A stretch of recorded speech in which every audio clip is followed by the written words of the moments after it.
Hello everyone, unit 2 current electricity series में हम एक और वीडियो लेके आए हैं। इससे पहले हमने क्या क्या पढ़ा है? Electric current and Ohm's law, combination of resistances, EMF, internal resistance and terminal potential difference of a cell, Kirchhoff's junction and loop rule and Wheatstone bridge. और इस वीडियो में हम क्या पढ़ने वाले हैं? इस वीडियो में हम पढ़ेंगे metre bridge to find unknown resistance using metre bridge. चलिए, क्या आपको पता होना चाहिए? सबसे पहली चीज, इलेक्ट्रिक करंट ये होता है rate of flow of electric charge. Formula होता है I is equal to Q by T. Resistance in series का फॉर्मूला होता है R is equals to R1 plus R2। अगर दो रजिस्टेंसेज हैं तो रजिस्टेंसेज इन पैरेलल का होता है 1 by R is equal to 1 by R1 plus 1 by R2। या लिख सकता हूँ R is equal to R1 R2 upon R1 plus R2। Kirchhoff's junction rule ये कहता है at any junction sum of the currents entering the junction is equal to the sum of the currents leaving the junction. Kirchhoff's loop rule ये कहता है algebraic sum of changes in potential around any closed loop involving resistors and cells in the loop is zero. Wheatstone bridge जो कि कहता है if ratio of arm resistors in Wheatstone bridge is constant then no current flows through the galvanometer। और इसमें condition होती है R1 by R2 is equal to R3 by R4। Metre bridge जो कि व्हीटस्टोन ब्रिज की एक application है। Actual में आपका मीटर ब्रिज ऐसा दिखाई देता है। इसमें आपका ये हो गया 1 मीटर का स्केल, इसके साथ में एक वायर होता है जिसकी लेंथ होती है 1 मीटर। ये आपके मेटालिक स्ट्रिप्स हो गए और ये हो गया jockey. So it consists of a stretched wire of length 1 meter and uniform cross-sectional area clamped between two thick metallic strips bent at right angles। तो अब ये वाला डायग्राम हटाते हैं और अपना सर्किट डायग्राम बनाते हैं। ठीक है, इसमें अननोन रेजिस्टेंस को आपने एक गैप में लगाया और जो नोन रेजिस्टेंस या स्टैंडर्ड रेजिस्टेंस है उसको दूसरे गैप में लगाया। स्टैंडर्ड वाले को हमने एस से रिप्रेजेंट किया, अननोन को आर से रिप्रेजेंट किया। वैसे जो स्टैंडर्ड रेजिस्टेंस है ये आप रेजिस्टेंस बॉक्स से निकालते हैं, मतलब रेजिस्टेंस बॉक्स यूज किया जाता है। ठीक है, इसके अलावा आपका one end of the galvanometer, ये गैल्वेनोमीटर का एक हिस्सा कनेक्ट किया जाता है बी से और दूसरा हिस्सा कनेक्ट किया जाता है जॉकी से। ये होता है जॉकी। इसका ये वाला जो एंड है ये आपका नाइफ एज वाला होता है और इसको आप क्या करते हैं, वायर के ऊपर स्लाइड कर सकते हैं। ठीक है, तो ये आपका जॉकी कहलाता है। इसका दूसरा हिस्सा गैल्वेनोमीटर से कनेक्टेड होता है। ठीक, अब जरा ये ध्यान दो, जब मैं सबसे पहले जॉकी को यहाँ टच करता हूँ तो डिफ्लेक्शन दिखा इस डायरेक्शन में, दूसरी साइड किया तो दूसरी साइड में, इसका मतलब मेरे कनेक्शंस करेक्ट हैं। अब मैं आगे यहाँ से स्लाइड करना शुरू करता हूँ और क्या देखता हूँ कि आपका एक ऐसा पॉइंट आता है डी, लेट अस सपोज इस पोजीशन पे। इस पे क्या होता है, गैल्वेनोमीटर में कोई डिफ्लेक्शन नहीं आता है। अगर गैल्वेनोमीटर में डिफ्लेक्शन नहीं आ रहा है इसका मतलब कोई करंट नहीं है। ए से डी के डिस्टेंस को मैं कहता हूँ L1, तो सी से डी वाला कितना होगा 100 माइनस L1। अब ए डी वाले पोर्शन की रेजिस्टेंस अगर मैं निकालूं तो वो आती है RCM इंटू L1। यहाँ RCM है resistance of the wire per unit centimetre. Similarly अगर मैं सी डी वाले पार्ट की रेजिस्टेंस निकालूं तो वो आती है RCM इंटू 100 माइनस L1। अब ये जो मेरे चार आर्म्स हैं कौन कौन से, A B, B C, A D और सी डी, ये जो है चारों के चारों आर्म जिनकी रेजिस्टेंस हो गई ए बी वाले की आर, बी सी वाले की एस, ए डी की L1 और सी डी की 100 minus L1 into R C M और ए डी की भी are C M into L1 होगी। ये चारों मिलके क्या बताते हैं, व्हीटस्टोन ब्रिज के बैलेंस कंडीशन बनाते हैं। तो मैं लिख सकता हूँ R by S is equal to R C M L1 upon R C M 100 minus L1। So that will give me R by S is equal to L1 upon 100 minus L1, या R की value आएगी L1S upon 100 minus L1। सो इससे मैं unknown resistance find कर सकता हूँ। चलिए, important points about metre bridge experiment, तो ये हमारा सर्किट डायग्राम है और बहुत इंपॉर्टेंट पॉइंट देखेंगे। सबसे पहला है the balance point is preferred near mid point of bridge wire, that is when L1 is close to 50 centimetre. बहुत बार पूछा हुआ है कि भाई ऐसा क्यों है कि आप जो बैलेंस पॉइंट है उसको मिड पॉइंट के नज़दीक क्यों चाहते हैं। इससे क्या होता है कि जो आपका अननोन रेजिस्टेंस का परसेंटेज एरर है वो मिनिमम आएगा अगर बैलेंस पॉइंट मिड पॉइंट के नज़दीक है। अगर वो मिड पॉइंट के नज़दीक नहीं है तो परसेंटेज एरर ज़्यादा आता है। Next, the balance point of meter bridge is not affected on interchanging the position of battery and galvanometer as well as interchanging the position of R and S। यानी कि R और S की position change कर दो या आप galvanometer और battery की पोजीशन इंटरचेंज कर दो तो भी बैलेंस पॉइंट जहां आ रहा था वहीं आएगा। ऐसा क्यों होता है? क्योंकि जो आपका व्हीटस्टोन ब्रिज की कंडीशन है वो अभी भी सेटिस्फाई हो रही है, और अगर कंडीशन सेटिस्फाई हो रही है तो गैल्वेनोमीटर में डिफ्लेक्शन आएगा ही नहीं। Third, connections between resistors in Wheatstone meter bridge are made of thick copper strips। तो इसमें आपका जो कनेक्शंस किए जाते हैं उसमें थिक कॉपर स्ट्रिप्स यूज की जाती है ताकि रेजिस्टेंस ऑफ कनेक्शंस को मिनिमाइज किया जा सके। Next, metal strips are used in the metre bridge. क्यों भाई? क्योंकि मेटल स्ट्रिप्स के पास लेस रेजिस्टेंस होती है या फिर वो कॉन्टिन्यूटी मेंटेन करते हैं without adding to the resistance of the circuit. Simple भाषा में मेटल में रेजिस्टेंस कम होती है तो आपका सर्किट में एडिशनल रेजिस्टेंस नहीं ऐड होगी। Next, generally alloys magnetic constant या निक्रोम को यूज किया जाता है मीटर ब्रिज में। क्यों भाई? क्योंकि आपका ये जितने मटेरियल है, मैग्नेटिक हो गया, कांस्टेंट या निक्रोम, इन सब का low temperature coefficient of resistivity होता है। नेक्स्ट आता है end error. The end error in a metre bridge is the error arising due to ends of the wire not coinciding with the 0 centimeter or the 100 centimeter marks on the meter scale। या दूसरा reason हो सकता है presence of contact resistance at the joints of the metre bridge wire with the metallic strips. इसको reduce कैसे कर सकते हैं? It can be reduced by finding balance length with two interchange positions of R and S and taking average value of S from two readings। Next important point है meter bridge can't be used to measure very high or very low resistance। ठीक है, for sensitivity of the bridge all other resistances should either have very low or very high value। ये पहला reason है कि हम metre bridge को क्यों नहीं यूज कर सकते वेरी हाई और वेरी लो रेजिस्टेंसेस को मेजर करने के लिए। दूसरा रीजन आता है it also requires a galvanometer of very low और high resistance and introduces error in the result. इससे क्या होगा? If one measure too high resistance the meter deflection is too small, that is currents are too low. अगर आपका बहुत कम resistance है उसमें आपको एरर मिलेगा due to resistance of the wire and connection. So दोनों ही सिनेरियो में क्या होगा कि आपका रीडिंग प्रॉपर नहीं आएगी और इसीलिए मीटर ब्रिज को आप यूज नहीं कर सकते वेरी हाई और वेरी लो रेजिस्टेंसेस को मेजर करने के लिए। चलिए अब मीटर ब्रिज के ऊपर कुछ इंपॉर्टेंट क्वेश्चंस कर लेते हैं जो कि आपके कॉन्सेप्चुअल होंगे, न्यूमेरिकल होंगे और एनसीईआरटी और बोर्ड क्वेश्चंस होंगे। पहला आता है in a metre bridge the null point is found at a distance of 33.7 centimeter from A। If now a resistance of 12 ohm is connected in parallel with S, the null point occurs at 51.9 centimeter। Determine the value of R and S। तो इसमें हमने पहले अपना diagram बनाया। Case 1 इसमें कितना दिया है? L1 आपका 33.7 सेंटीमीटर है। हमारी कंडीशन क्या थी? R by S is equal to L1 upon 100 minus L1। तो इसमें हमने L1 की वैल्यू पुट की तो हमारे पास आता है R by S is equal to 33.7 upon 66.3। This is equation number 1। अब दूसरा केस ले लेते हैं जिसमें हमने 12 ओम की रेजिस्टेंस को S के साथ पैरेलल में लगाया और इस केस में हमारा बैलेंस पॉइंट आता है 51.9, यानी कि L2 हो गया 51.9 सेंटीमीटर। तो अब हमारी इक्वेशन होगी R upon S into 12 upon S plus 12। ये क्यों? क्योंकि ये दोनों पैरेलल में है और पैरेलल में इक्विवेलेंट रेजिस्टेंस इसकी आएगी 12 into S upon 12 plus S is equal to L2 upon 100 minus L2। तो इसमें हमने सॉल्व किया तो ये हमारे पास आया R into S plus 12 upon 12s is equal to 51.9 upon 100 minus 51.9। और सिंप्लीफाई करें तो ये आता है R by S into S plus 12 is equal to 51.9 upon 48.1 into 12। ये 12 यहाँ वाला 12 क्रॉस करके यहाँ पहुँच गया।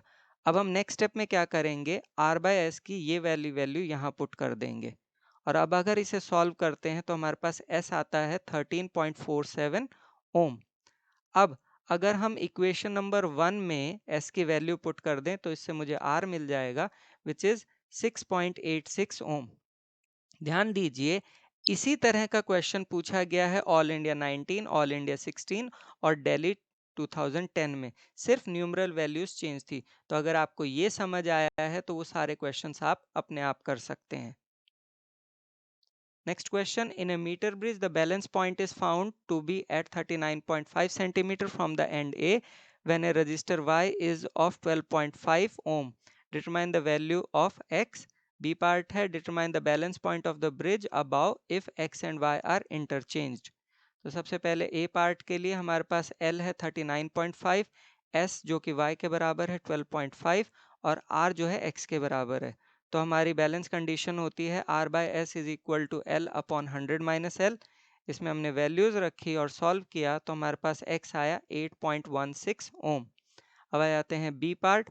बी पार्ट के लिए हमारा R तो हो गया Y के बराबर यानी कि 12.5 और S हो गया X के बराबर यानी कि 8.16 ओम। फिर से बैलेंस कंडीशन लगाएंगे। हमारे पास क्या थी R by S is equal to L upon 100 minus L. इसमें वैल्यूज रखी।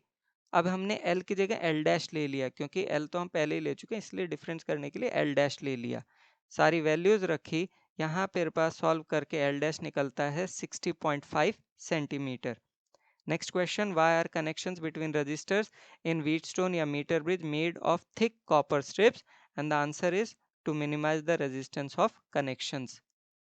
Next question, what happens if the galvanometer and cell are interchanged at the balance point of the meter bridge? Would the galvanometer show any current?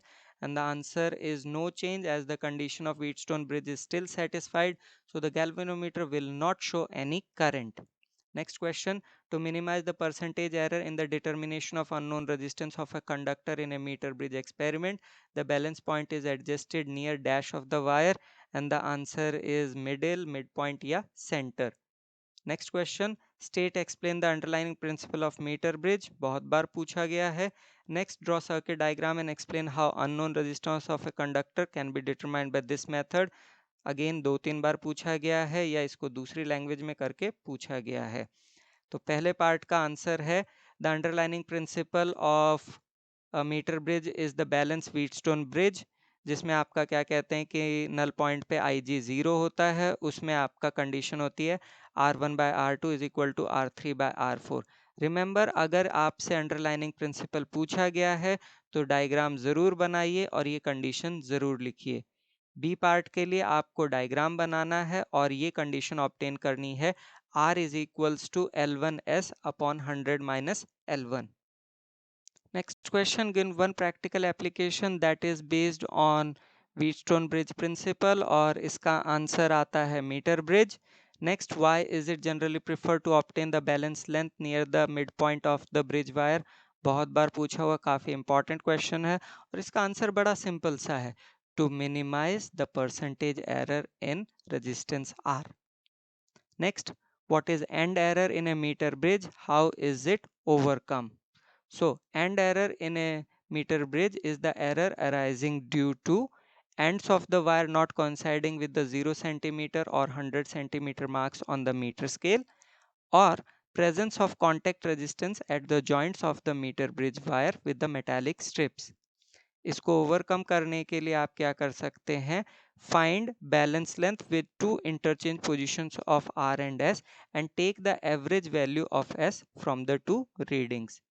Next question, why are the metal strips used in the meter bridge?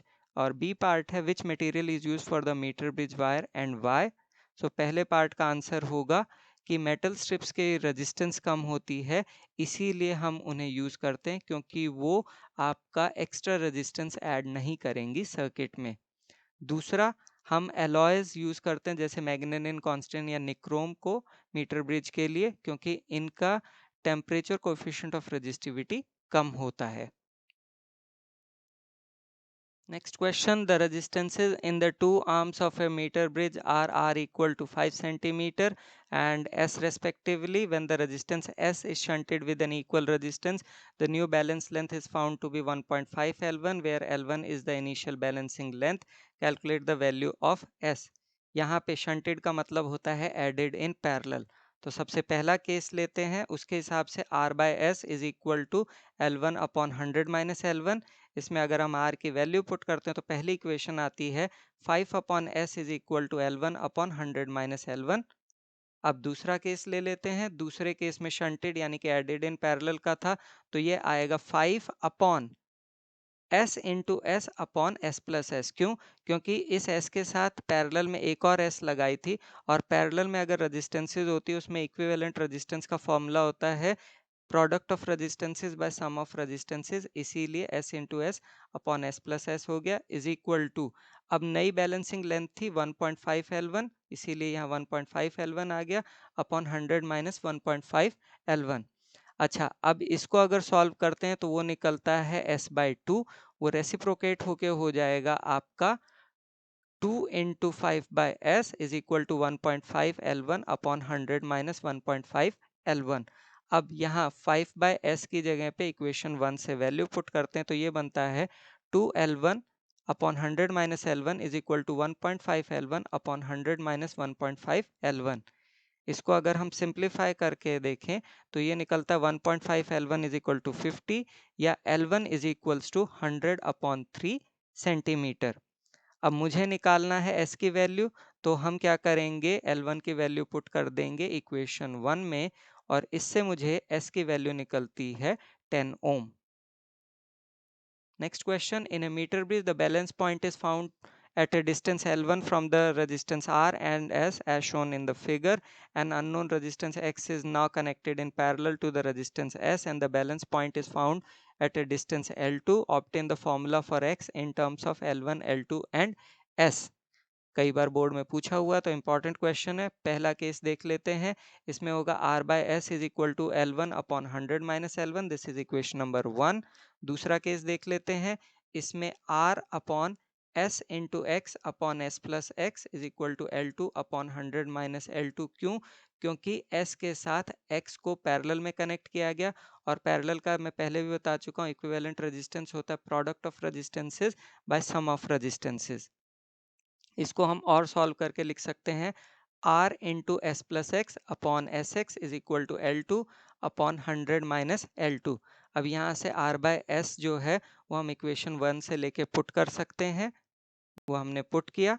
अब हम इसे अगर solve करें तो हमारे पास निकलता है x is equal to S upon L2 upon L1 in bracket 100 minus L1 upon 100 minus L2 minus 1, which is the desired answer.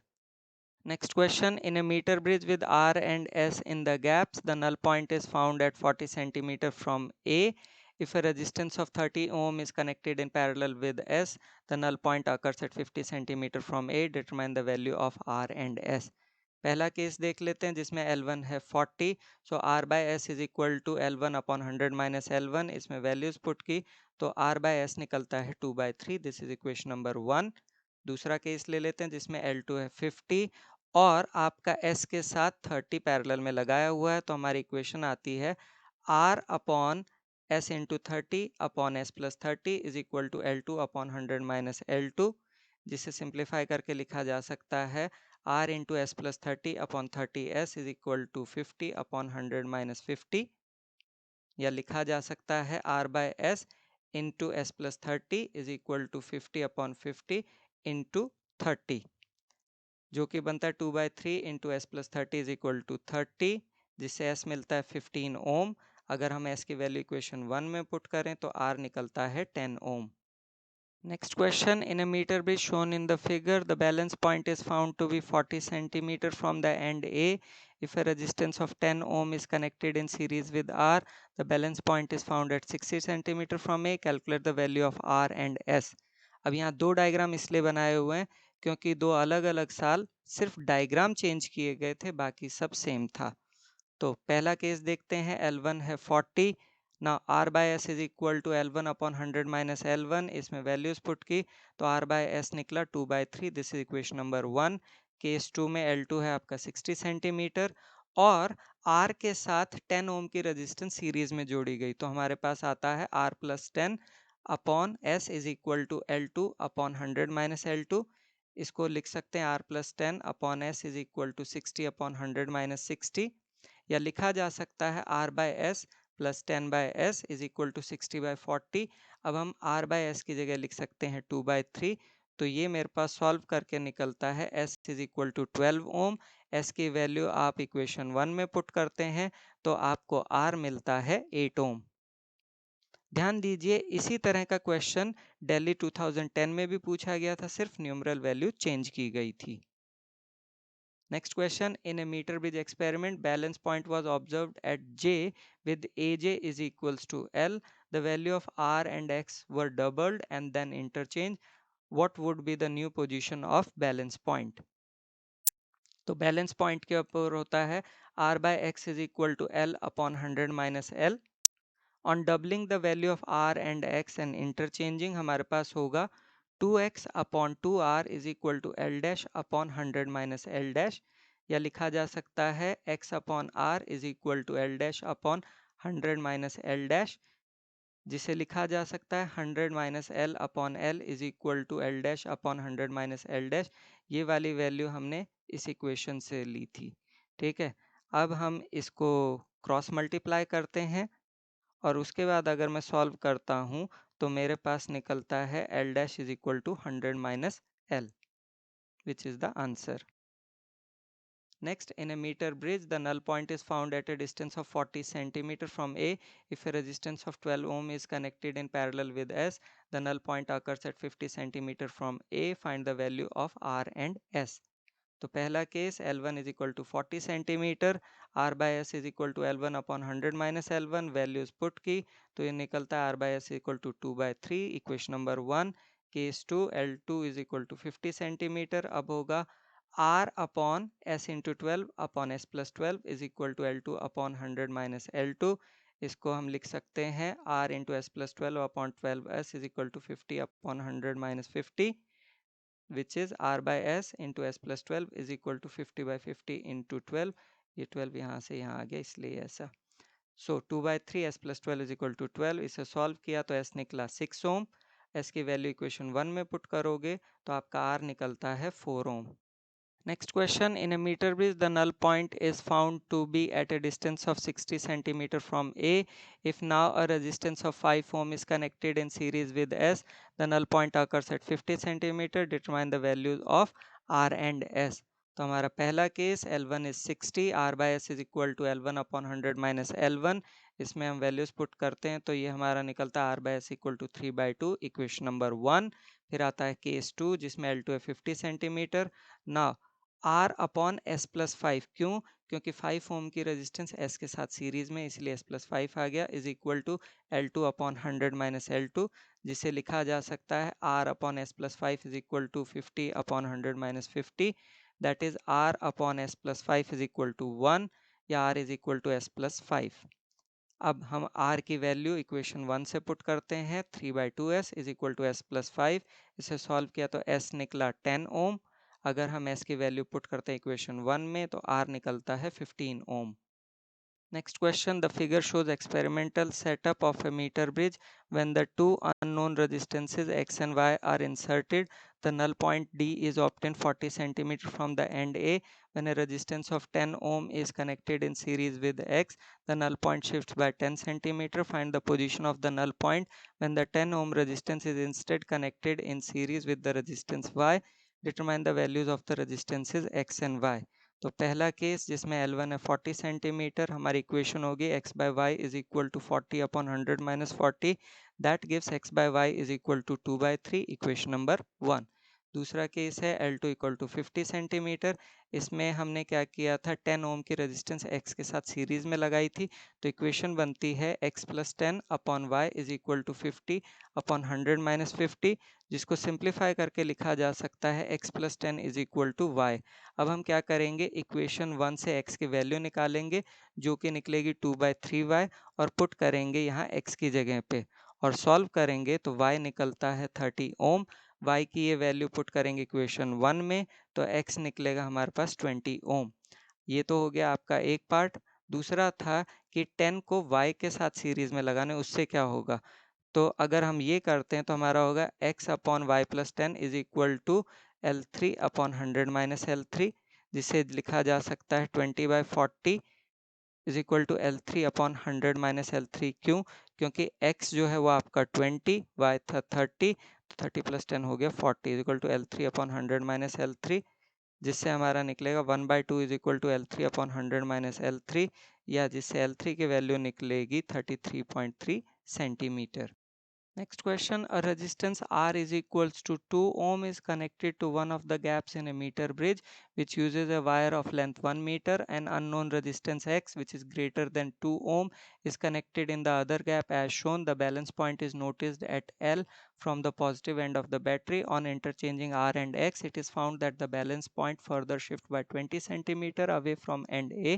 Neglecting the end correction, calculate the value of unknown resistance X used.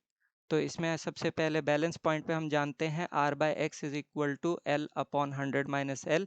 इसमें हमने R की value put की 2, तो हमारे पास निकलता है x by 2 is equal to 100 minus L upon L, which is और equation number 1। अब हम क्या करते हैं, R और x को इंटरचेंज करते हैं तो हमारा बनेगा x by R is equal to L plus 20। क्यों? क्योंकि आपका balance point shift further by 20, इसीलिए हो गया L plus 20 upon 100 minus L plus 20।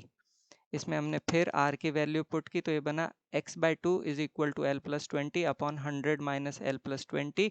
x by 2 की वैल्यू हम इक्वेशन 1 से पुट करेंगे और सॉल्व करेंगे तो L निकलता है 40 सेंटीमीटर। L की ये वैल्यू आप पुट करो इक्वेशन 1 में तो आपको x मिलता है 3 ओम। इसी तरह का क्वेश्चन अलग अलग पूछे गए हैं जिनमें डिफरेंट न्यूमरल वैल्यूज थी, तो उन सबको मैंने ओमिट कर दिया है। Now is the time for acknowledgement. Google, Bing, NCERT सबका धन्यवाद जहाँ से जो भी डेटा वगैरह अगर कुछ लिया गया है। And do watch the next video which is on potentiometer. Thank you so much.